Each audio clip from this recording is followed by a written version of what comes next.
Hello everyone. In this tutorial, we will show how to paint displacement using the microdisplacement setting of Extreme PBR. I will add a cobblestone wall material in 4K. Enable displacement using the dedicated button that appears next to the material in the list. By default, displacement is set to modifier. We need to set it to microdisplacement. Now, to control the displacement intensity, let's go to the material editor. We will use the bump slider to adjust the displacement. As you can see, by adjusting a value greater than 0 with the bump slider, we increase the displacement, which is already visible in Blender Eevee Render. To make the displacement much more detailed and full of detail like in the texture, let's slightly increase the viewport subdivision value. Now let's add another material as an Extreme PBR module so we can paint it.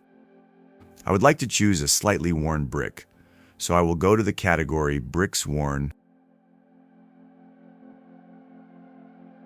With the desired object selected, let's press Add Module. And now let's press Paint Module 2, which is exactly our brick worn that we just applied. Let's start painting. And now I will speed up the video to reduce the painting time, which was done precisely so as to match the cobblestones and bricks.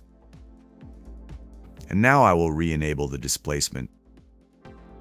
As you can see, the cobblestone wall, for which we had already set a value, has displacement compared to the bricks material, which is still flat.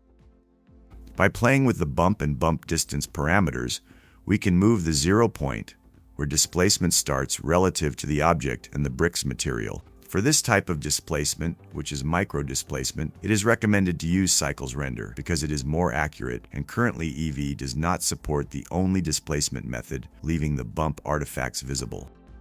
Now, by playing with the bump slider parameters of the bricks material, you can modify the displacement as you like. To increase the small displacement details, let's increase the viewport and render subdivision without overdoing it with values that are too high.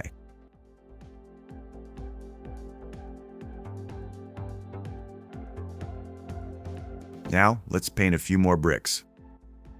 As you can see, you can paint directly with displacement enabled.